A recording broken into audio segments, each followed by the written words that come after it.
In this new series we are about to start, we're going to study the different aspects of sparring. Today we'll be talking about the types of training needed for you to understand your sparring and help us apply what we can talk about in future videos. Stay tuned, we'll talk about it.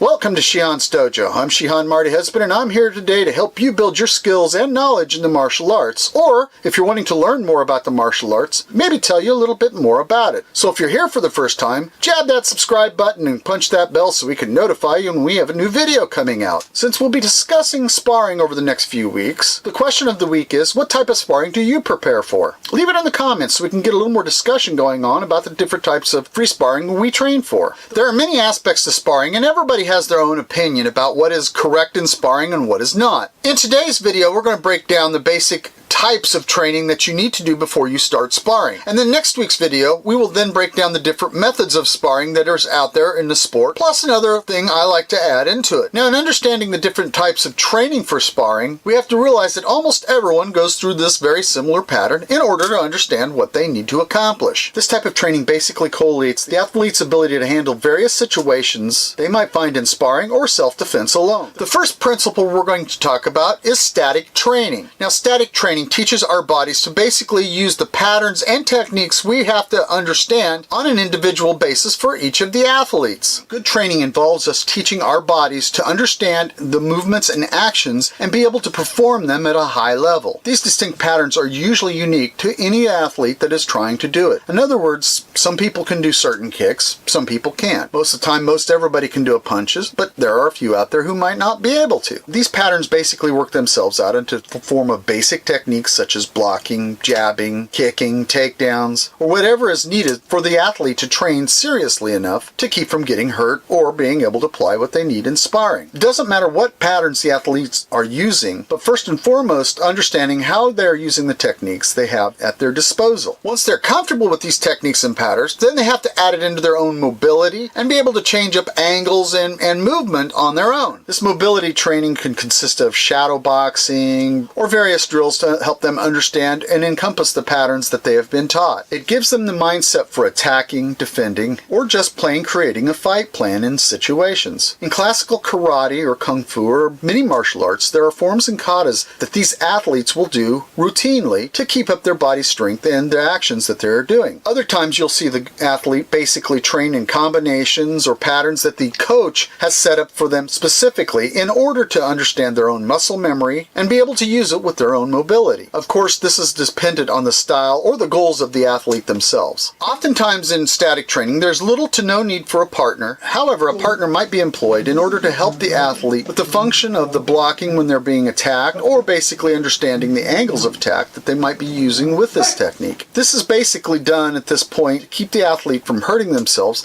and actually prepare them so they don't have to think about doing the techniques and are able to transition to new stuff. Even in cases such as jujitsu or judo are taught to roll and drop on the ground before they ever learn to throw an individual. Although most of those techniques are done pretty smoothly, safety always has to be the concern, and that they're not going to hurt their partner in the process of this training if they're needing one. I've seen many MMA clubs go out there and try to start up classes in colleges as clubs. This one club that started out with 42 people one semester, and by the time they were done by the end of the semester, there were only 6 people, with a majority of the people getting out because of injuries they incurred while training with them. It's a sad thing when somebody gets injured or hurt because of the lack of safety or the lack of experience. In many ways, it wasn't the trainer's fault because they in themselves were just students of the college and really didn't have the experience as a coach would or could if they had done it right. Note to those out there thinking I dislike MMA, that's not true. It's just I'm stating a fact that a lot of MMA people don't understand, and they don't go through the proper static training in order to get better. So in understanding static training, one has to also understand the aspects in safety as well as the technique before they can use it. The second principle is called fluid training. Fluid training does involve bringing a partner together with the athlete. Although it is still somewhat controlled, athletes are usually aware of what's about to take place because of the drills that they were using, or that they know with their partners in order to see how they function primarily in using them and applying them. This type of training helps you to build your timing, your distance, your reaction, mobility, and the application that you had been working on to bring them together to a point where they're actually useful. Oftentimes, these 5 details get rushed too fast, and the student does not fully understand what is happening or what they need to accomplish. Fluid training does take a bit longer than people realize. I don't know how many athletes have come up to me and said, I want to train in MMA so I can fight in the next 6 months. And they may have never had a single day of training except for some wrestling that they learned in high school.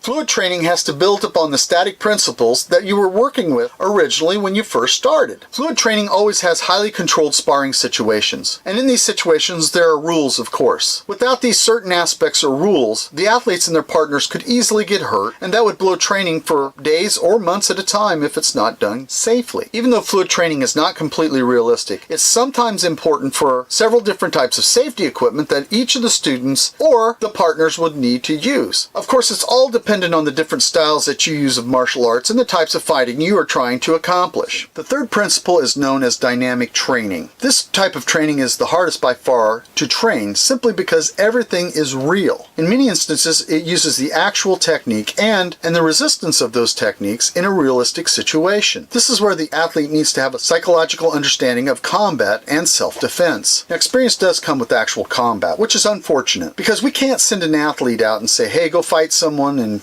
practice what you've learned. Because out on the street, that's real. First of all, they're probably going to get hurt, and second of all, somebody's going to end up in jail. That's not a good thing for either one. There are many ways you can try to train in this situation. I often tell my students they need to do tournaments in order to test their techniques out and their style out, because it is basically the closest situation I can get them to for realistic dynamic training, and it is the closest substitute I can get for actual combat. In a week or two, I'm going to put out the next video on this, on where we discuss the different methods of sparring. There are many types of tournaments that are good and are really close to actual combat, such as MMA fights, UFC fights, boxing, and there are several other types of full contact karate. Not everyone is built for full contact sporting events or the surprises that can come along with them, especially when it comes to injuries. The bad thing for these sports is there is always some rules that can't be broken. Therefore, they don't have the severe consequences of the reality in self-defense. I do feel, however, that an athlete needs to understand what it feels like to be hit and to deliver an attack, whether by bag training or Makawar training, or even an athlete padded up really well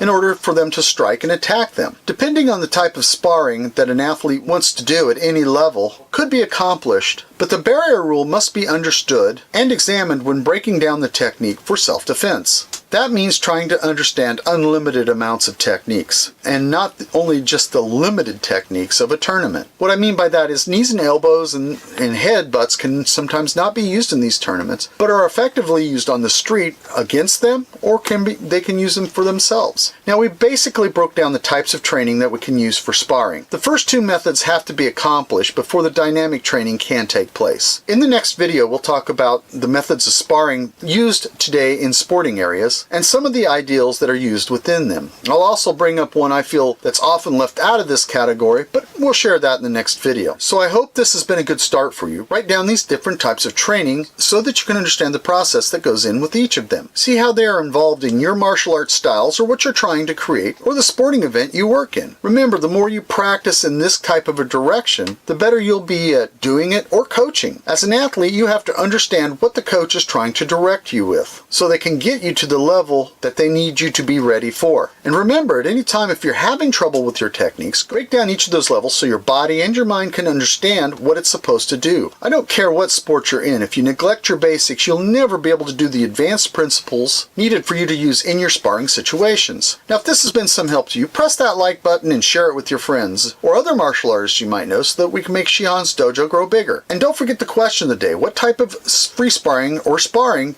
are you trying to prepare for? Leave your answers in the comments below, or if you have a question, leave them in the comments down there too. And we'll try to get back to you just as soon as possible. And hopefully we'll see you here again on Shihan's Dojo.